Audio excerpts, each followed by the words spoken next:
Hello guys, I am again here to explain a very important chapter of your first year, and the name of the chapter is known as Some Basic Concept of Chemistry. ये chapter पूरा का पूरा numerical based chapter है, लेकिन साहब ये chapter इतने छोटे छोटे इतने बारीक लॉजिकों के साथ है कि यदि आपने बिना लॉजिक समझे न्यूमेरिकल लगाने शुरू कर दिए तो फिर आपको बहुत तकलीफ होगी। तो बेहतर है कि पहले आप कॉन्सेप्ट्स अपने क्लियर कर लें, और अगर आपने इस चैप्टर के कॉन्सेप्ट क्लियर कर लिए तो मैं आपको श्योर करता हूं कि फर्स्ट ईयर ही नहीं सेकेंड ईयर के भी हर चैप्टर के न्यूमेरिकल्स आप बहुत अच्छी तरह लगा लेंगे। न्यूमेरिकल की प्रॉब्लम सॉल्व हो जाएगी सिर्फ एक मात्र चैप्टर को लगा लेने से, लेकिन इसके अंदर बहुत सारे कॉन्सेप्ट हैं और सारे कॉन्सेप्टों को हमें बहुत बारीकियों से समझना होगा। तो चलिए शुरू करते हैं पहला कॉन्सेप्ट, और आपको ये अच्छी तरह मालूम होगा मैंने पहला क्वेश्चन जानबूझ के रखा है इस तरह का कि आप इसका आंसर बहुत आराम से दे पाए। तो बताएं मुझको, what is the definition of solution? What is the definition of solution? आप में से लगभग सब बच्चे जानते होंगे कि जब किसी सॉल्यूट में when any solute is mixed with solvent, then a solution is formed. Then a solution is formed. Yes. When any solute is mixed with solvent, then a solution is formed. आप इस definition को पढ़ के आए हैं? सही है ये? सही है? शायद ये definition थोड़ा सा और improve करने लायक है. It is not a perfect definition. Actual में सॉल्यूट को सॉल्वेंट में डिसॉल्व कर लेने के बाद वो सॉल्यूशन बने, ये कोई जरूरी नहीं है। It is not a perfect definition. थोड़ा सा इंप्रूव करता हूं आपके नॉलेज को। You have to say when solute is mixed with solvent, then first of all you have to say a mixture is formed. First of all a mixture is formed. Now this mixture, you have to check this mixture may be homogeneous and this mixture may be heterogeneous. Yes. What is the meaning of homogeneous and heterogeneous? Homogeneous means when the physical state of the solution is one, and when the physical state of not solution, physical state of the mixture is one and physical state of the mixture is two. कुछ इस तरह की बात होती है। थोड़ा सा आप यहाँ सोच रहे होंगे कि what is the meaning of physical state। सब बातें बताऊंगा, एकदम माइन्यूटली बताऊंगा, बस थोड़ा सा पेशेंस रखिए। और मैंने आपसे कहा, ये देखिए होमोजीनियस की फिजिकल स्टेट वन का एक एग्जांपल देता हूं मैं आपको। सपोज करिए मैं आपको वाटर के साथ शुगर डिसॉल्व करने के लिए कह दूं, तो पहले वाटर की फिजिकल स्टेट कैसी है? लिक्विड। शुगर की फिजिकल स्टेट कैसी है? सॉलिड। तो पहले मेरे पास दो फिजिकल स्टेट के लोग थे, लेकिन जब मैंने दोनों को मिक्स किया तो आप बहुत अच्छी तरह जानते हैं कि एक चीज वहां से गायब हो जाती है। बताइए क्या गायब हो जाता है? यस, बिल्कुल सही कह रहे हैं आप, शुगर गायब हो जाती है। इसका मतलब है अब यहां पर आपको इन दोनों में से एक चीज डिसअपेयर होती हुई दिखाई देगी। मींस इस मिक्सचर में केवल लिक्विड स्टेट ही एग्जिस्ट करेगी, और अगर केवल एक ही फिजिकल स्टेट एग्जिस्ट करेगी तो आप कहेंगे उसकी फिजिकल स्टेट एक है, और ऐसे मिक्सचरों को हमें सॉल्यूशन कहना चाहिए। लेकिन दूसरी तरफ अगर मैं आपको एक एग्जांपल दूं और आपसे कहूं कि चलो बेटा सॉइल में पानी में सॉइल घोलते हैं, तो आप पानी में चाहे जितनी मिट्टी घोल लें, कितनी भी कोशिश कर लें, आप मिट्टी को वहां पर पूरी तरह डिसॉल्व नहीं कर पाएंगे। कुछ देर के बाद आपको उसके अंदर मिट्टी अलग और पानी अलग दिखाई देगा। इसका मतलब शुरू में आपके पास इसकी फिजिकल स्टेट क्या थी? ये सॉलिड था, ये लिक्विड था। शुरू में फिजिकल स्टेट मेरे पास दो थी, लेकिन जब मैंने इसको अच्छी तरह मिक्स करने की कोशिश करी तब भी ये मिक्स नहीं हुआ, और मुझे दोनों तरह के पार्टिकल दिखाई दे रहे हैं, ब्लैक वाले भी और ब्लू वाले भी। मींस इसकी फिजिकल स्टेट टू है। अगर किसी मिक्सचर की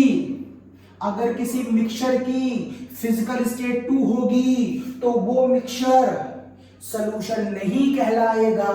तो फिर वो मिक्सचर क्या कहलाएगा? वो मिक्सचर या तो कोलोइडल सॉल्यूशन होगा या फिर वो मिक्सचर सस्पेंशन होगा। सॉल्यूशन कहने के लिए उस मिक्सचर की फिजिकल स्टेट हर हालत में क्या होनी चाहिए, एक होनी चाहिए। मतलब यहां पर आपको केवल वाटर के ही मॉलिक्यूल दिखाई दे रहे हैं, शुगर के मॉलिक्यूल नहीं दिखाई दे रहे। Yes, this is your first and important definition of this chapter कि व्हाट इज द सॉल्यूशन। तो आज के बाद ये मत कहिएगा कि when solute is mix with the solvent then solution is formed. Always you have to say when solute is mix with the solvent then first of all a mixture is formed, and if this mixture is homogeneous in nature then you can say it is a solution. Yes, perfect. Okay, now ये जो colloidal और suspension वाला part आप देख रहे हैं, ये आपके 12th के सिलेबस में, इसको हम 12th में डिटेल में पढ़ाएंगे। आज मैं सॉल्यूशन की बात आपसे करने जा रहा हूं। तो फर्स्ट ऑफ ऑल ये मैं हटा रहा हूं। तो first of all you should know how many type of solutions are possible. तो मेरा क्वेश्चन बन जाता है क्लासिफिकेशन। तो my first question is classification of solution. Yes, तो my first question is classification of solution on which basis. Classification of solution on the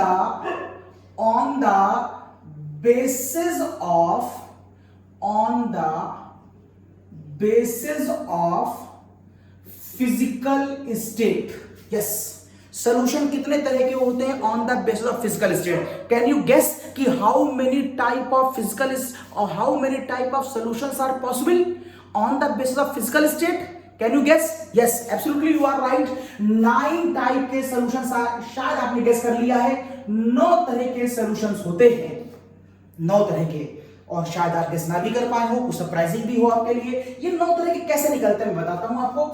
आप मान लीजिए कि मेरे पास एक सॉल्यूट है, आई हैव वन सॉल्वेंट है, एंड जो यहां पर मिक्सचर है वो इस कंडीशन को फॉलो करेगा कि उसकी जो फिजिकल स्टेट होगी वो 1 होगी, इसलिए इस मिक्सचर को मैं सॉल्यूशन कहूंगा। When solute mixed with solvent and if the physical state 1 of this mixture then this mixture is known as solution. Solute हो सकता है 3 तरह का, solid, liquid, gas। मैं एक बार और लिख रहा हूं solid, liquid, gas, और मैं एक बार और लिख रहा हूं solid, liquid, gas। ओके, मैंने 3 कॉम्बिनेशन बनाने हैं, तो मैंने 3 बार solid, liquid, gas लिख लिया है। Now let's see about the solvent। solvent आप ले लें यहां पर। Let's see about the solvent। solvent हो सकता है liquid, solvent हो सकता है gas, और मैं ले रहा हूं solid। देखिए, अभी तक मैंने आपको खाली ये बताया है कि सॉल्यूशन क्या होता है। अभी मैं आपको ये भी बताऊंगा कि एक्चुअल में सॉल्यूट क्या होता है, और सॉल्यूट और सॉल्वेंट को भी पहचानना कई बार आपके लिए मुश्किल होता है। कुछ रटे हुए केसेस है तो आपके लिए बड़ा आसान है। शक्कर पानी के घोल में बताओ सॉल्यूट कौन सा है, आपने रट्टा मार रखा है कि शक्कर सॉल्यूट है। नमक पानी के घोल में बताओ सॉल्यूट कौन है, आपने रट्टा मार रखा है, नमक सॉल्यूट है और पानी सॉल्वेंट है। लेकिन जैसे ही मैं कोई नया केस पूछ लूंगा जो आपने सुना नहीं है तो आप कंफ्यूज कर जाएंगे। फॉर एग्जांपल बताइए, अच्छा अगर मैं एथिल अल्कोहल में पानी मिलाऊंगा तो कौन सॉल्यूट है, कौन सॉल्वेंट है? अगर मैं पेट्रोल में डीजल मिलाऊंगा तो कौन सॉल्यूट है, कौन सॉल्वेंट है? अगर मैं CO2 गैस को पानी में डिसॉल्व कर दूं तो कौन सॉल्यूट है, कौन सॉल्वेंट है? अगर मैं नाइट्रोजन गैस में ऑक्सीजन मिला दूं तो कौन सॉल्यूट है, कौन सॉल्वेंट है? अगर मैं जिंक में कॉपर मिला दूं तो कौन सॉल्यूट है, कौन सॉल्वेंट है? Yes, now you are very much surprise कि अच्छा ऐसा भी कुछ हो सकता है। आइए हम आपको बहुत बारीकियों के साथ बताते हैं कि सॉल्यूट और सॉल्वेंट को भी पहचानना बड़ा आसान होता है, बस कुछ बातों को ध्यान रखना पड़ेगा। देखिएगा, तो मैंने आपसे कहा कि मैं यहां पर सॉल्यूट की फिजिकल स्टेट सॉलिड, लिक्विड और गैस मान रहा हूं।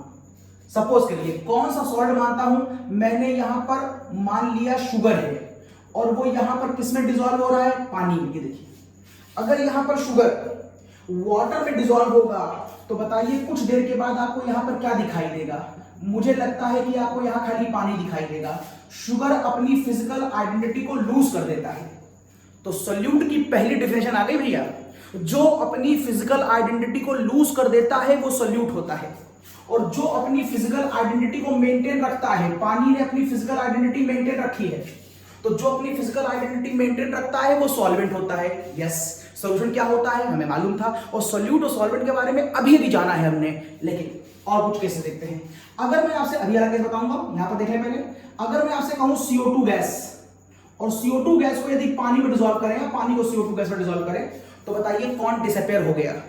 हो सकता है आप कहें कि सर हमें तो गैस पहले नहीं दिखती थी, तो डिसअपियर क्या हो जाने वाली है? नहीं, ध्यान दीजिएगा, कुछ चीजें दिखती हैं और कुछ चीजें महसूस की जाती हैं। यहां पर आप CO2 गैस को महसूस कर सकते हैं। देखिए कैसे, जिस वेसल में CO2 गैस रखी है, ऑब्वियस वहां के पर गैस के मॉलिक्यूल उस वेसल की दीवारों से टकरा रहे होंगे, और जब टकरा रहे होंगे तो उस वेसल में एक प्रेशर भी डेवलप कर रहे होंगे।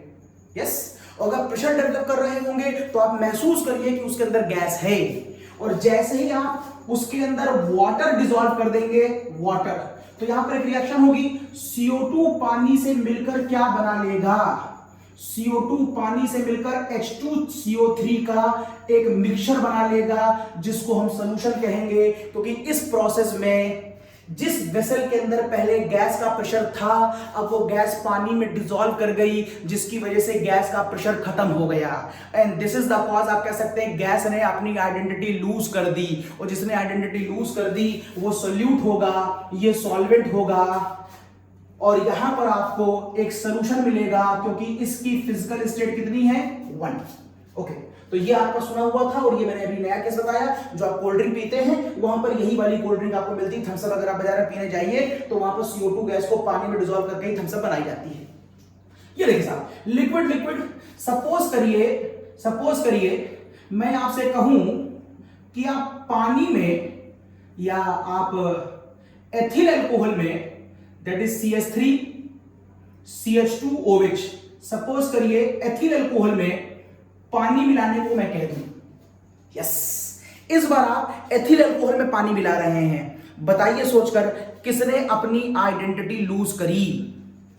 अगर आप शीशे के गिलास में थोड़ा सा पानी लें और उसमें थोड़ी सी विस्की डाल दें, तो देखिए विस्की की वजह से उसके अंदर लालपन अभी भी मौजूद है, हल्का सा गिलास अभी भी रेडिश होता है, क्योंकि विस्की रेड कलर की आपके पास थी, और पानी तो अभी भी दिख रहा है, क्योंकि वो लिक्विड जो पानी अमाउंट था वो तो वहां से कहीं गया नहीं है। मींस यहां पर अगर आप एथिल अल्कोहल में पानी मिलाएंगे तो यहां पर ये दोनों लिक्विड हैं, ये भी लिक्विड है, ये भी लिक्विड है, जिसकी वजह से इसकी फिजिकल स्टेट तो 1 आएगी। मींस ए सॉल्यूशन की डेफिनेशन तो फॉलो कर रहा है, but I am so much confuse कि out of these two which one is solute and which one is solvent, because of out of these two no one is disappear during the mixing. So we have one more definition to identify solute and solvent in such type of cases, and that definition says out of these two, check out which species have a less amount. Which species have a less amount? जिसके पास amount कम होगा वो solute होगा, जिसके पास amount ज्यादा होगा, मैं यहां लिख दे रहा हूं जिसका अमाउंट कम होगा, मैं लिख रहा हूं और बोल भी रहा हूं, देखिएगा, जिसका अमाउंट कम होगा वो सोल्यूट होगा, और मैं यहां पर भी लिख रहा हूं, देखिएगा, जिसका अमाउंट ज्यादा होगा, ये देखिए, जिसका अमाउंट ज्यादा होगा वो सॉल्वेंट होगा। तो जहां पर आपको डिसअपियर और अपीयरेंस का लॉजिक मिल जाए वो तो बहुत बढ़िया है, और जहां पर डिसअपियर और अपीयरेंस का लॉजिक ना मिले तो वहां पर आप अमाउंट की बात करेंगे। मींस अगर आप पानी का गिलास पहले से काफी भर लें और उसमें 2-4 बूंद विस्की डाल दें, तो आप कहेंगे विस्की कम है तो वो सोल्यूट है और पानी सॉल्वेंट है। लेकिन कुछ महापुरुष होते हैं जो पानी बहुत कम लेते हैं और विस्की को थोड़ा सा ज्यादा डालते हैं, महापुरुष होते हैं। तो अगर विस्की का अमाउंट ज्यादा होगा और पानी का अमाउंट कम होगा तो इस वाले मिक्सचर में पानी सोल्यूट हो जाएगा और विस्की सॉल्वेंट हो जाएगा। मेरे ख्याल से आप मेरी बात समझ गए होंगे।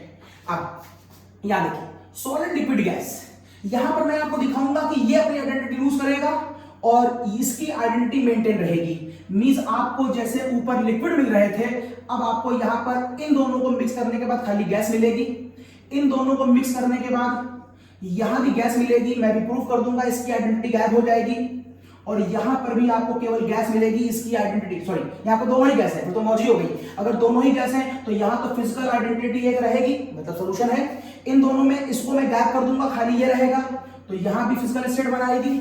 इन दोनों में मैं इसको गायब कर दूंगा और इसकी भी फिजिकल स्टेट बनाएगी। अगर ऐसा मैं कर लेगा तो ये मिक्सचर सॉल्यूशन होगा, और चूंकि मैं इन सबको गायब करने वाला हूं, तो ये सोल्यूट है, और यहां पर ये दोनों ही गायब नहीं होंगे, तो फिर अमाउंट की बात करेंगे आप, कौन कम और कौन ज्यादा। चलिए एग्जांपल लेते हैं, मैं आपने कभी लोगों को सिगरेट पीते हुए देखा होगा, और जब सिगरेट पीने के बाद लोग धुआं छोड़ते हैं तो देखिए वो धुआं एटमॉस्फेयर में दिखाई देता है। एक्चुअली में धुआं क्या था, ये टोबैको के कार्बन पार्टिकल थे, टोबैको के, जो अंदर जलने के बाद बाहर एटमॉस्फेयर में आए। मींस टोबैको के कार्बन पार्टिकल जो एक्चुअल में क्या थे, सॉलिड थे, लेकिन वो किसमें कन्वर्ट हो गए, गैस में। और यहां पर जाने के बाद किसने अपनी आइडेंटिटी लूज कर दी, कार्बन ने, टोबैको के कार्बन पार्टिकल ने अपनी आइडेंटिटी लूज कर दी और वो गैस में चला गया। तो यदि आप ऐसा कहेंगे तो it is a very good example of smoke. Yes, smoke, इसमें स्मोक आएगा। लिक्विड गैस में मेरे पास पहले पानी था और पानी किसमें कन्वर्ट हो गया, गैस में। ये कौन सा केस है, ह्यूमिड एयर। गर्मियां आ गई हैं, आपके पास मई जून में देखिएगा आपको बहुत उमस लगती है। आप उमस मतलब आप कहते हैं साहब ह्यूमिडिटी बहुत ज्यादा है। अक्सर लोग कहते तो हैं कि ह्यूमिडिटी बहुत ज्यादा है, लेकिन समझते नहीं है कि ह्यूमिडिटी का मतलब क्या होता है। आपने कभी गौर किया है कि अगर आप अक्टूबर नवंबर के समय में देखें तो आपकी बॉडी से पसीना तो निकलता है, क्योंकि पसीना तो नाइट्रोजनस कंपाउंड्स होते हैं, इंप्योरिटीज होती है मेरी बॉडी से, मेरे पोरों से समय निकल रहा होता है। लेकिन साल के कुछ महीनों में हमें पसीने को पोंछना नहीं पड़ता है, लेकिन साल के कुछ महीनों में, जैसे आजकल उमस आने वाली है, तो आपको अपने पसीने को पोंछना पड़ता है। क्या बात है, बात सुनिएगा। जिस समय एटमॉस्फेयर में ह्यूमिडिटी नहीं होती है, यहां पर पानी नहीं होता है, तो यहां से निकलने वाला पानी बहुत जल्दी से यहां पर मूव कर जाता है, क्योंकि ये हाई कॉन्सेंट्रेशन से लो कॉन्सेंट्रेशन का नेचर हमेशा मूव करता है। हाई कॉन्सेंट्रेशन जैसे कि टेम्परेचर, हाई टेम्परेचर से लो टेम्परेचर की तरफ मूव करता है। ठीक वैसे गैस हाई प्रेशर से लो प्रेशर में मूव करता है, वैसे ही ये भी हाई कॉन्सेंट्रेशन से लो कॉन्सेंट्रेशन में मूव करेगा, क्योंकि यहां पर ह्यूमिडिटी में एटमॉस्फेयर में पानी नहीं है। लेकिन गर्मी के दिनों में, मई जून में, जब यहां पर ऑलरेडी पानी बहुत ज्यादा होता है, यहां ह्यूमिडिटी होती है, मॉइस्चर होता है, तो फिर यहां से निकलने वाला पानी जब ऊपर जाता है तो ये मना करता है, ये कहता है मुझे पानी नहीं चाहिए, तो पानी आपके यहीं पर रुक जाता है, जिसे आप पसीना कहते हैं, और इसको आपको पोंछना पड़ता है। तो बहुत सिंपल सा कॉन्सेप्ट है कि गर्मियों में आपको पसीना नहीं आता। सच्चाई ये है जब ह्यूमिडिटी होती है तब पसीना आता है। तो खैर, ह्यूमिडिटी का मतलब होता है जब वाटर गैस में चली जाए, वाटर अपनी आइडेंटिटी को लूज करेगा, आपको केवल गैस दिखाई देगी। यहां पर देखिए नाइट्रोजन भी एटमॉस्फेयर में है और ऑक्सीजन भी एटमॉस्फेयर में है। मैं काम करता हूं, यहां पर ऑक्सीजन और यहां पर नाइट्रोजन लिख देता हूं। चूंकि दोनों ही गैसें हैं, इस समय इन दोनों में से कोई भी अपनी आइडेंटिटी लूज नहीं करेगा, तो आप कहेंगे इसका मतलब है कि ये होमोजीनियस तो है, but now you are so much confuse कि out of these which one is solute and which one is solvent. तो जरा रिमाइंड करिए, रिकॉल करिए, मेरी एक डिफिनेशन और थी अमाउंट के बिहाफ पर। अब यहां पर अगर आप कहेंगे इसका अमाउंट ज्यादा है तो ये सॉल्वेंट होगा और ये सोल्यूट होगा, और यदि आपने इसका अमाउंट ज्यादा ले लिया तो ये सॉल्वेंट होगा और ये सोल्यूट होगा। ओके, ये देखिए बड़ा सरप्राइजिंग है आपके लिए, सॉलिड को मिलाकर साथ में सॉल्यूशन बना रहा हूं। ऐसा तो आपने सुना ही नहीं होगा, क्योंकि आपने तो खाली एक ही एग्जांपल सुना है, शक्कर पानी, या बहुत हिम्मत करी तो नमक पानी। लेकिन देखिए अब मैं सॉलिड को मिलाकर भी सॉल्यूशन बनाऊंगा। सोचिए ऐसा कुछ हो सकता है क्या? अरे जस्ट डेफिनेशन फॉलो करो भाई, कोई दो सॉल्यूशन आपस में मिला दो और दोनों को मिलाने के बाद उसकी फिजिकल स्टेट एक बनी रहे। कोई एग्जांपल है, हाई स्कूल में पढ़ा है क्या आपने? हाँ पढ़ा है, मेटलर्जी में पढ़ा है, एलॉयज। जब आप किसी एलॉय की बात करते हैं तो एलॉय का मतलब क्या होता है? Mixture of element. जैसे कि मैं अगर सपोज करिए मैं सोने की अंगूठी पहने हूं, तो क्या ये प्योर गोल्ड है? नहीं, ये प्योर गोल्ड नहीं है, क्योंकि अगर प्योर गोल्ड होता है तो वो गोल्ड बहुत सॉफ्ट होता है। अगर मैं इस अंगूठी को दबाऊंगा तो ये दब जानी चाहिए थी। मैं इसे प्योर गोल्ड नहीं है। गोल्ड स्मिथ ने जानबूझकर इसमें हार्डनेस लाने के लिए कुछ और एलिमेंट मिलाए हैं, लेकिन उसने एक बात ध्यान रखी है कि इसमें उसने वही एलिमेंट मिलाए हैं जिनका एटॉमिक रेडियस गोल्ड के आसपास का हो, जिसकी वजह से हम माइक्रोस्कोप से भी पहचान ना पाए कि कौन सा एटम गोल्ड का है और कौन सा एटम मिलाए गए दूसरे, मान लीजिए कॉपर का, जिंक का या सिल्वर का है। क्योंकि यदि आप डिफरेंट एटॉमिक रेडियस के लोगों को वहां मिलाएंगे तो माइक्रोस्कोप से देखने पर वो हमें अलग अलग दिखाई देंगे, एक का रेडियस बड़ा और एक का रेडियस छोटा। मिस मैं दोनों को आइडेंटिफाई कर पा रहा हूं, इसका मतलब ये हेट्रोजीनियस हो गया। लेकिन अगर दोनों सेम एटॉमिक रेडियस के होंगे तो मैं आइडेंटिफाई नहीं कर पाऊंगा, अगर आइडेंटिफाई नहीं कर पाऊंगा तो मैं कहूंगा ये दोनों एक ही तरीके के हैं। तो एलॉय बनाते समय जिन एलिमेंट्स को आपस में मिक्स किया जाता है, ध्यान रखिएगा उनके एटॉमिक रेडियस एक दूसरे के बराबर होते हैं। तो यस, ये मिक्सचर ऑफ मेटल केस है। सॉलिड में सॉलिड मिलाएंगे तो यहां पर जो मिक्सचर बनेगा वो खुद सॉलिड बनेगा, उसकी फिजिकल स्टेट वन होगी। और इन दोनों में से जो अपनी आइडेंटिटी लूज करेगा, सब लूज तो किसी ने नहीं करी, तो अमाउंट की बात कर लें। ऑब्वियस सी बात है, मेरे सोने की अंगूठी में मान लीजिए कौन सा अमाउंट ज्यादा होगा, ऑब्वियस सोना ज्यादा होगा, तो जो ज्यादा है वो सॉल्वेंट है, तो यहाँ पर गोल्ड सॉल्वेंट हो गया, और यहाँ पर कॉपर और जिंक की जो इंप्योरिटी मिलाई गई है वो बहुत कम है, उसको मैंने सॉल्यूट कहा है। यस। अब आप कहिए लिक्विड जा रहा है सॉलिड में, मतलब लिक्विड को सॉलिड मिलाएंगे और लिक्विड गायब हो जाएगा। इसका बहुत अच्छा एग्जाम्पल है सोडियम अम्लग, नाम सुना होगा आपने। यहां पर मैंने एक स्पीशीज ली है मरकरी, जो लिक्विड फॉर्म में होती है, और एक मैंने लिया है सोडियम। मरकरी जैसे ही सोडियम से मिलती है, मरकरी अपनी लिक्विड नेचर को लूज कर देती है और वो NaHg नाम का एक सॉलिड बना लेती है, इसलिए हम कहते हैं जो गायब हो गया वो सोल्यूट, और जिसने अपनी आइडेंटिटी मेंटेन रखी है वो सॉल्वेंट। और यहां देखिए गैस जा रहा है लिक्विड में। आपने एग्जाम्पल सुना होगा, हाई स्कूल में एग्जाम्पल देखा होगा आपने, जब CH2 डबल बॉन्ड CH2 की रिएक्शन H2 से कराते हैं निकिल की प्रेजेंस में 300 डिग्री सेंटीग्रेड पर, तो CH3 सिंगल बॉन्ड CH3 बनता है। इस रिएक्शन को हम लोग सेबातियर-सैंडरसन रिएक्शन कहते हैं। हो सकता है आपने नाम ना सुना हो, आप फर्स्ट ईयर में नाम से भी पढ़ेंगे, ये सेबातियर-सैंडरसन है, जरा गौर करिएगा। इस पर अगर मैं गौर करूं तो ये गैस है, इस पर गौर करिए ये गैस है, और ये देखिए कौन है, सॉलिड। एक्चुअली इस रिएक्शन में होता क्या है, ये निकिल नाम का एक मेटल है जो कि एक सॉलिड है। इस वेसल के अंदर पहले गैस है, और गैस में महसूस करनी होती है, जिस वेसल में गैस है उस वेसल में प्रेशर होगा। तो मैं समझ गया इस वेसल में कोई ना कोई प्रेशर होगा, मतलब गैस है। जैसे मैंने निकिल डाल करके इसे गर्म किया तो होता क्या है, ये गैसें इसकी सरफेस पे जाकर एब्जॉर्ब कर जाती हैं। क्यों कर जाती हैं, क्या प्रोसेस होता है, ये बात की बात है, वो इस चैप्टर में नहीं आता। तो कुछ पल के लिए ये दोनों गैसेस इसकी सरफेस पर एब्जॉर्ब कर जाती हैं, कुछ पल के लिए। बस मैं उसी समय की बात कर रहा हूं जिस समय ये एब्जॉर्ब करती हैं, उस समय गैस अपनी आइडेंटिटी लूज कर देती है, क्योंकि कमरे का प्रेशर खत्म हो जाता है। जब गैस सरफेस पे एब्जॉर्ब कर गई निकल के, तो वहां पर कोलिजन नहीं हो रहा होगा, वहां पर प्रेशर नहीं होगा, गैस अपनी आइडेंटिटी लूज कर दी, इसका मतलब ये सॉल्यूट है। निकिल ने अपनी आइडेंटिटी मेंटेन रखी है, इसका मतलब ये सॉल्वेंट है। और ये गायब हो गया और इसने अपनी आइडेंटिटी मेंटेन रखी है, इसका मतलब ये एक होमोजीनियस सॉल्यूशन होगा, होमोजीनियस मिक्सचर होगा। यस, आप बिल्कुल समझ गए मेरी बात। ये क्लासिफिकेशन था on the basis of solution. तो मैं मान सकता हूं कि मेरा सॉल्यूशन बन गया। ये सारे करने के बाद आपको कॉन्सेंट्रेट खाली ऊपर के 2-3 पे ही करना है, ये मैं नोट कर रहा हूं। और अब मैं एक बात आपसे और पूछता हूं। चलिए मान लेता हूं कि सॉल्यूशन आपने बना लिया, ये शक्कर पानी का घोल आपने बना लिया, ये मेरे पास वाटर, और ये देखिए उसके अंदर शुगर के पार्टिकल पड़े हुए हैं जो मुझे दिखाई नहीं दे रहे हैं, लेकिन मैं यहां पर आपको खाली समझाने के दिखा दे रहा हूं, मुझे दिखाई नहीं देंगे। ये खाली यहां पर फिजिकल स्टेट कितनी है, एक बनी हुई है, 1। ये मैंने ब्लू डॉट दिखा दी है खाली आपको रिप्रेजेंट करने के लिए, आपको दिखाई नहीं देंगे, खाली पानी दिखाई देगा। ओके, अब अगर मैं आपसे पूछूं कि अगर ये मिक्सचर शुगर और वाटर का है, तो जितनी बातें आप जानते जाते हैं आपको और जानने की इच्छा होती है। अब यहां पर एक मन में आके क्वेश्चन आ रहा होगा कि सर जो सॉल्यूशन अभी आपने बनाया है आपने, हम जानना चाहते हैं कि कितना मीठा है। आप भी जानना चाहते हो, मैं भी जानना चाहता हूं। तो मैंने किसी बच्चे से पूछा कि बताओ, मैंने अभी भी यहाँ पर एक सॉल्यूशन बनाया, शक्कर पानी का घोल बनाया है, कैन यू टेल मी कि ये how much sweet is this, ये कितना मीठा होगा।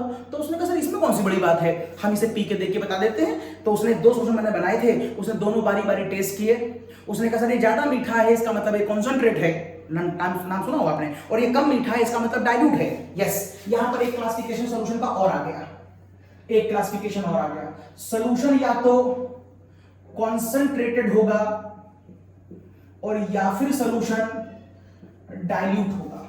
लेकिन अभी भी उस बच्चे ने कैसे करा है, उसने टेस्ट करके बताया है कि सर कॉन्सेंट्रेटेड है या डाइल्यूट है। मैं समझ गया, बड़ा ज्ञानी बच्चा है ये महापुरुष है मेरे क्लास का। मैं एक दिन लैब जाता हूं और मुझे याद आता है वो मेरी क्लास का महापुरुष कौन है, और मैं वहां पर उसे एक टास्क देता हूं। और टास्क क्या है, मेरी लैब में 2 बोतलें रखी हुई हैं जिनमें H2SO4 भरा हुआ है, लेकिन किसी दूसरे महापुरुष, थोड़े से शैतान बच्चे ने उसका टैग हटा दिया है। तो आई कैन नॉट आइडेंटिफाई कि in which bottle have a concentrate and in which bottle have a dilute. मैंने उस बच्चे को कॉल किया, हमने कहा भाई आप टेस्ट करके बता देते हैं कौन डाइल्यूट है और कौन कॉन्सेंट्रेट है, तो प्लीज यहां पर भी आप थोड़ा सा अपने एफर्ट्स लगाएं और बताएं मुझे टेस्ट करके कौन डाइल्यूट है कौन कॉन्सेंट्रेट। वो समझ जाएगा कि यहां टेस्ट नहीं करना है। इसका मतलब ये हुआ कि आप लैब में कोई भी चीज टेस्ट कर नहीं बताते। अगर आप यहां पर टेस्ट करके नहीं बताएंगे तो फिर कैसे बताएंगे कौन डाइल्यूट है कौन कॉन्सेंट्रेट है। उसके लिए मेरे पास कुछ मैथमेटिकल टर्मिनोलॉजी है, मैथमेटिकल टर्म्स हैं और उन टर्म्स के नाम है मोलैरिटी। मैं भी शॉर्ट में लिख दे रहा हूं, बाद में डिटेल बताऊंगा। मोलैरिटी इसको कहते हैं मोल फ्रैक्शन।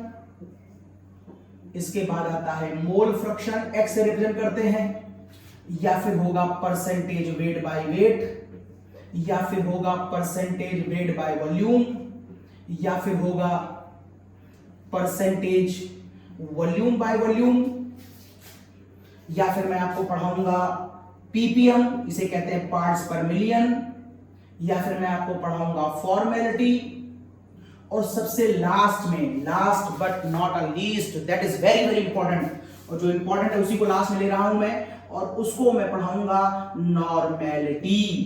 इतने तरीकों से आप ये पता कर सकते हैं कि कोई सोल्यूशन डाइल्यूट है या कॉन्सेंट्रेट। अब आपके मन में फिर एक बात आएगी, क्योंकि मन तो होता है ये बातों को लाने के लिए, तो एक बात और आई कि सर आप इतने सारे तरीकों से क्यों पता कर रहे हैं कि सोल्यूशन डाइल्यूट है या कॉन्सेंट्रेट? इनमें से कोई एक तरीका सीख ले, और जब भी कोई क्वेश्चन आएगा कि बताओ कि ये सोल्यूशन डाइल्यूट है या कॉन्सेंट्रेट, हम उस तरीके को लगा के बता देंगे।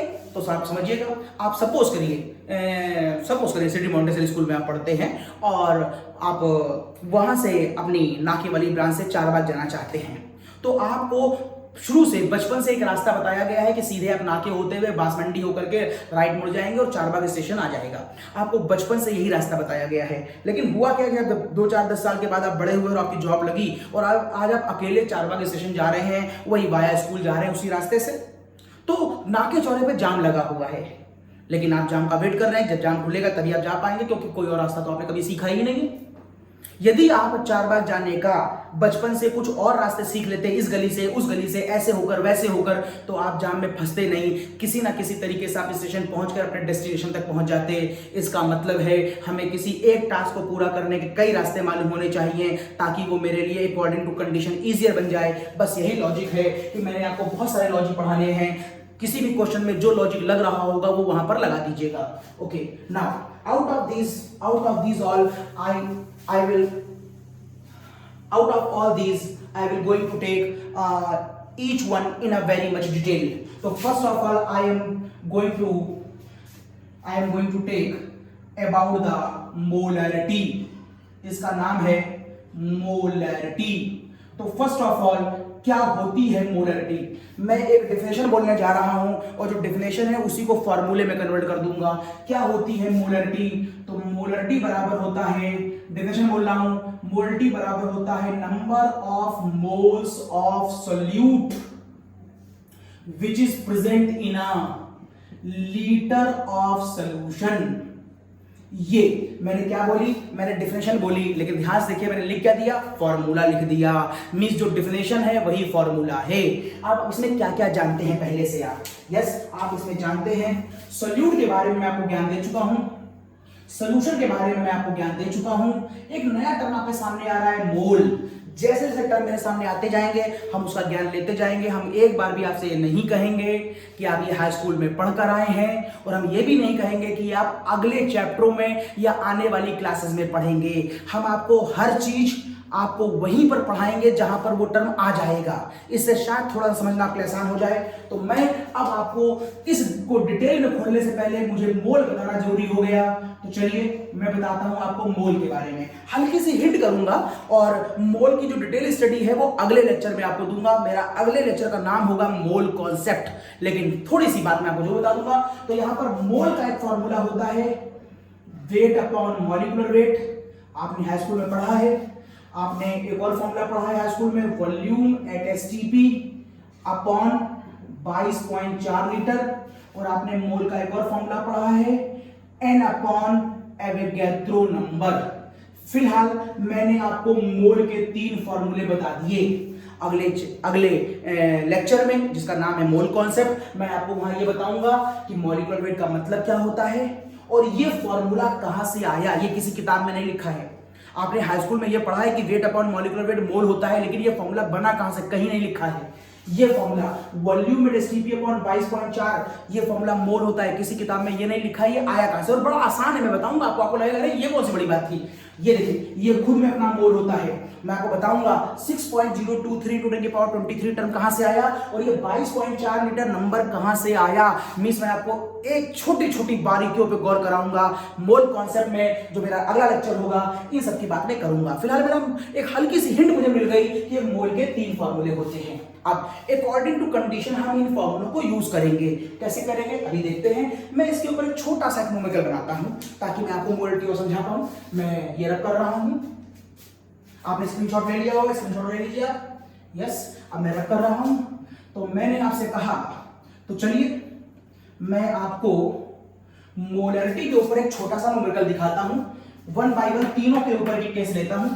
तो मेरा क्वेश्चन नंबर 1 बनता है मोलरिटी के ऊपर कि when 5 gram of sugar, sugar का फॉर्मूला C12 H22O11, जिसका मॉलिक्यूलर वेट आपको वहां पर दे रखा है 342 ग्राम पर मोल। 5 gram of sugar is dissolved in 500 ml of water, then find out molarity of this solution. What is the molarity of this solution? ध्यान से देखिएगा, मोलरिटी का फॉर्मूला क्या होता है? मोलरिटी का फॉर्मूला होता है number of moles upon volume in litre. बिल्कुल मत कंफ्यूज होइएगा, नीचे कौन है? सोल्यूशन है और ऊपर कौन है? सोल्यूट है। यस, चलिए बात करते हैं नंबर ऑफ मोल्स। अब आपको यह सोचना है कि सोल्यूट यहां पर कौन है? ऑब्वियस सी बात है, शक्कर पानी घोल में सोल्यूट कौन होता है? शुगर होती है, क्योंकि वो गायब हो जाती है। अब आपको मोल्स का फॉर्मूला चाहिए, किसके लिए? शुगर के लिए। अब आप बताइए इस क्वेश्चन में आप weight upon molecular weight use करना चाहते हैं कि वॉल्यूम वेट एसटीपी की n अपॉन एवोगैड्रो नंबर? मेरे ख्याल से आप समझ गए होंगे। अगर वेट दिया गया है तो हम वेट ही यूज करेंगे। तो यहां पर फॉर्मूला लगेगा वेट अपॉन मॉलिक्यूलर वेट, और ये पूरा टर्म किसके लिए है? सोल्यूट के लिए, अपॉन वॉल्यूम इन लीटर। अगर क्वेश्चन ml में दिया गया है तो बताइए ml को लीटर में कैसे कन्वर्ट करते हैं? 5 ml को लीटर में कन्वर्ट करो, डिवाइड बाय 1000। 10 ml को डिवाइड बाय 1000, 100 ml को डिवाइड बाय 1000। इसका मतलब अगर आप ml को 1000 से डिवाइड कर दें तो ये टर्म किस में कन्वर्ट हो जाएगा? लीटर में। चलिए इसको उठा के यहां ले आइए, इसको उठा के यहां ले आइए। तो फॉर्मूला बन सकता है आपका weight into 1000 upon molecular weight into volume in ml। कुछ इस तरीके का फॉर्मूला बन जाएगा। Okay, now you have to put all the values of the numerical which is given in the form of the data in this formula. तो I am going to put the values of this numerical in this equation. तो आप कहेंगे molarity बराबर, ये वाला जो area है वो सोल्यूट के लिए है और ये वाला जो एरिया है वो सोल्यूशन के लिए है। तो कितना वेट दिया गया था? मैं एक काम करता हूं, इस 5 ग्राम को 342 ग्राम कर लेता हूं।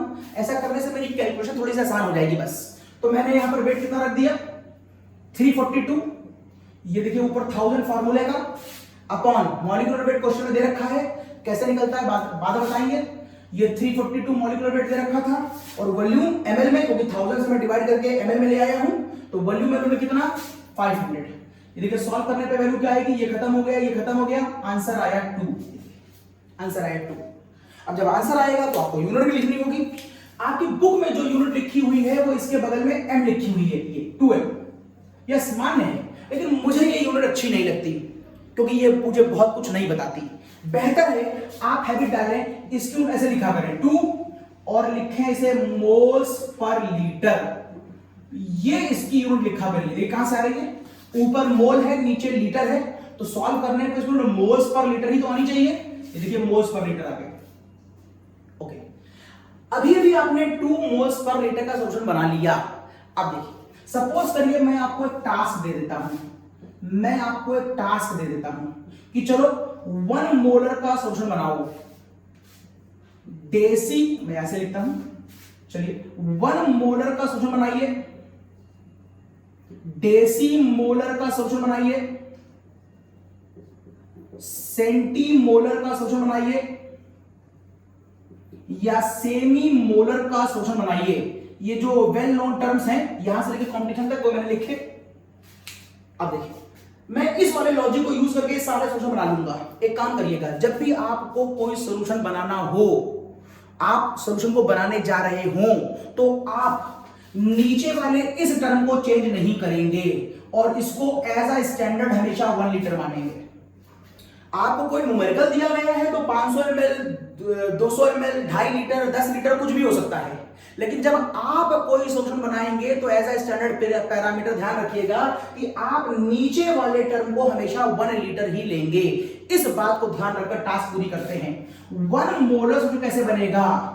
जब मुझे 1 मोल शुगर, ये सारे मैं शुगर के बना रहा हूं, जब 1 मोल शुगर को 1 लीटर सोल्यूशन में घोला जाए तो इसका आंसर 1 आएगा, जिसे आप 1 मोलर कहेंगे। डेसी का मतलब क्या होता है? 1/10। तो डेसी बनाने के लिए 1/10 मोल्स को 1/10 मोल्स को 1 लीटर सोल्यूशन में घोलना चाहिए। देखिए मैं नीचे वन नहीं रख रहा हूं।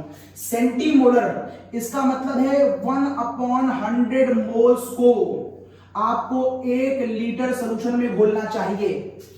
और सेमी मोलर का मतलब होगा जब 1/2 मोल्स को 1 लीटर सोल्यूशन में घोला जाए। ये देखिए, जब आपको टास्क मिलेगी तो आप हमेशा नीचे वाली वैल्यू को 1 लीटर ही मानेंगे। तो अगर मैं आपसे कह रहा हूं कि 2 मोलर का सोल्यूशन बनाइए तो आप समझ जाएंगे कि 2 मोल को 1 लीटर पानी 1 लीटर सोल्यूशन में घोलना है। एक हल्की सी हिंट मैं आपको यहां पर और करना चाहूंगा, जिसका आंसर तो अगले लेक्चर में मिलेगा, लेकिन क्वेश्चन जरूर आपके मन में डाल दे रहा हूं। और वो क्वेश्चन है कि सर यहां पर आप रख रहे हैं सोल्यूशन, बार बार लिख रहे हैं सोल्यूशन, और आप यहां पर जो वैल्यू पुट कर रहे हैं, यहां जो वैल्यू पुट कर रहे हैं तो 500 ml पानी पुट कर रहे हैं, और 500 ml पानी जो है वो तो इस न्यूमेरिकल का सॉल्वेंट है। तो आप सॉल्वेंट की वैल्यू को सोल्यूशन में क्यों पुट कर रहे हैं? यस, गुड क्वेश्चन, अच्छा सोचा आपने। देखिए सॉल्वेंट को हम सोल्यूशन में यहां पर इसलिए पुट कर रहे हैं क्योंकि इसकी 2 वजह हो सकती हैं। वजह नंबर 1 समझिएगा, वजह नंबर 1 बड़ी आसान है। मैंने आपको जो पानी दिया है उसमें सोल्यूट डालने के बाद उसके वॉल्यूम में कोई चेंज आया ही नहीं। हो सकता है आप 1 लीटर पानी में 2-4 दाने शक्कर डाल दीजिए तो सोल्यूशन तो बन गया, लेकिन उससे वॉल्यूम में क्या बदलाव आया? या अगर आप 1 लीटर पानी में CO2 गैस डाल दें तो गैस तो पानी में डिसॉल्व कर जाएगी ना, गैस के जाने से उसका वॉल्यूम थोड़ी बदल जाएगा, पानी लिक्विड का वॉल्यूम थोड़ी बदल जाएगा। सोच के देखिए, इसका मतलब है बहुत से ऐसे केसेस हैं जहां पर सोल्यूट को मिलाने पर पानी के वॉल्यूम में कोई चेंज आता ही नहीं है, इसलिए बाय डिफॉल्ट हम पानी के वॉल्यूम को ही सोल्यूशन का वॉल्यूम मान लेते हैं। लेकिन सर कुछ केसों में तो आता होगा। फॉर एग्जांपल अगर आप 50, 100 या 200 ग्राम शक्कर 1 लीटर पानी में मिलाएं और 1 लीटर पानी को पहले ही आप पानी में लबालब भर लें किसी गिलास में, और उसके अंदर फिर आप 250 ग्राम शक्कर डाल दें तो ऑब्वियस पानी निकल के बाहर आएगा। इसका मतलब सर वॉल्यूम बढ़ा है। अब आप सॉल्वेंट का वॉल्यूम और सोल्यूशन का वॉल्यूम अलग अलग है, तो क्या अभी भी आप ऐसा ही करेंगे कि वॉल्यूम ऑफ वाटर को वॉल्यूम ऑफ सोल्यूशन की जगह पर रख देंगे? नहीं, कतई ऐसा नहीं करेंगे। अब इसके लिए हम आपको एक इंफॉर्मेशन देंगे, डेंसिटी। और जब तक मैं आपको डेंसिटी नहीं पढ़ा देता तब तक आप इस बात को समझ नहीं पाएंगे। तो डेंसिटी मेरा 3rd लेक्चर होगा, मतलब मोल कॉन्सेप्ट के बाद का। तो जब तक मैं इस वाले पॉइंट को नहीं छेड़ूंगा, मतलब आप ये मान लीजिए कि जब तक मैं आपको डेंसिटी नहीं पढ़ा रहा हूं तब तक आप बाय डिफॉल्ट सॉल्वेंट के वॉल्यूम को सॉल्यूशन के वॉल्यूम की जगह पर रखिए, और ये मानते हुए कि वॉल्यूम में कोई चेंज नहीं हो रहा है। Yes, okay. अब मैं आगे चलता हूं और यहां पर एक क्वेश्चन मैं बनाता हूं कि बताइए मोलरिटी टेंपरेचर डिपेंडेंट होती है कि independent? It is temperature dependent और इंडिपेंडेंट। ये भी क्वेश्चन खूब पूछा गया है। मैं समझा तो आपको मोलरिटी पे रहा हूं, लेकिन समझने के बाद आप देखिएगा अगले 8-10 टर्म और हैं जो मैं आगे पढ़ाऊंगा, वो बिना समझा ही आप समझ जाएंगे। मतलब मैं आपको यूनिवर्सल लॉ बता रहा हूं। देखिएगा, मैं एक एग्जांपल लेता हूं, यही वाला ले लेता हूं, जहां पर आपने 342 ग्राम शुगर को, मान लीजिए 342 ग्राम शुगर को 500 ml पानी में लिया, और इस समय जो टेंपरेचर रखा है वो 25 डिग्री है। अब आप इसी एक्सपेरिमेंट को एक बार और करिए, और यहां पर आप फिर से 342 ग्राम शुगर को 500 ml पानी के साथ लीजिए और आपकी टेंपरेचर 70 डिग्री रखिए। Think about the experiment. What is the status? At 25 degree water molecule will not vaporize here. At 25 degree water molecule is not vaporized here in a very much manner. You cannot calculate easily how much water is vaporized at 25 degree. But at 70 degree, even my vessel of the experiment is closed, even though a certain amount of water will evaporate from water state to vapor state. Yes, मैं सही कह रहा हूं. अब ऐसा होगा तो आप अपने न्यूमेरिकल में जब आप 25 डिग्री पर लगा रहे थे तो वहां पर आप यहां पर 500 ml रख रहे थे और ये आप एकदम सही कर रहे थे 25 डिग्री पर, क्योंकि वो 500 ml पानी 500 ml ही रहा होगा. लेकिन 70 डिग्री पर आपने लिया तो 500 ml था, लेकिन 10 ml उसमें से वेपराइज कर गया ड्यू टू टेम्परेचर. अगर 10 ml वेपराइज कर गया तो 70 डिग्री सेंटीग्रेड पर 500 ml नहीं, ये 490 ml बच करके न्यूमेरिकल लगाया जाएगा.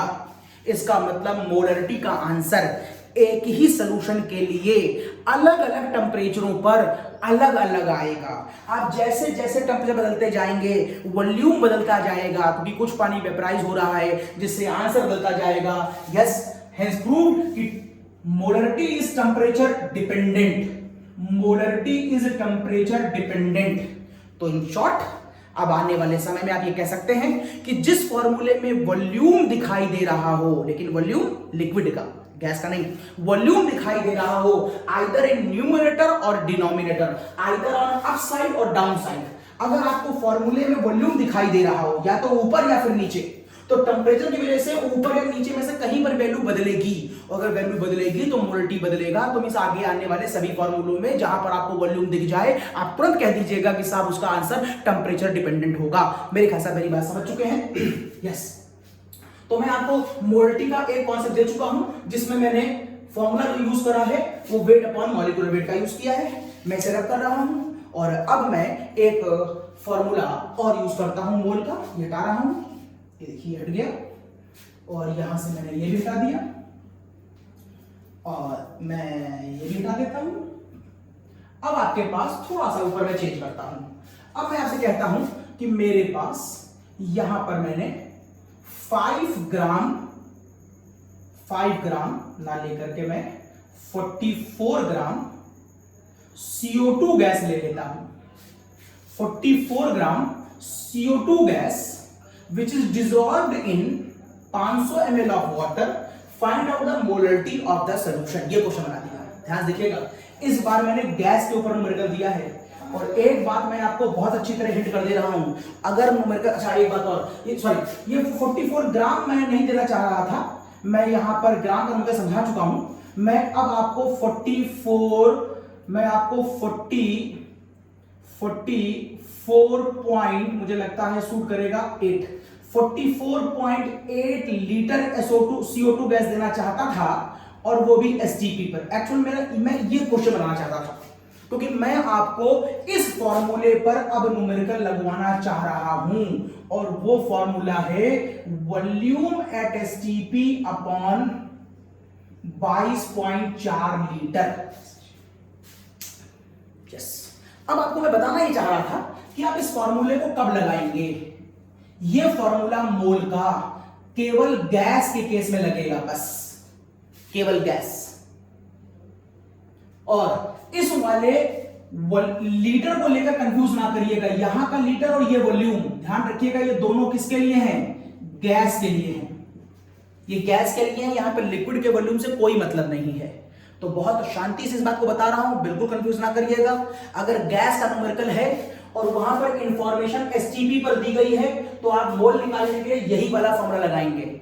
और ये फॉर्मूला कहां से और कैसे आया है, 22.4 क्या होता है, सब बताऊंगा अगले लेक्चर में. नाम है मोल कॉन्सेप्ट. चलिए फिलहाल मैं न्यूमेरिकल लगाता हूं. मोलटी बराबर moles of solute upon volume in litre of a solution.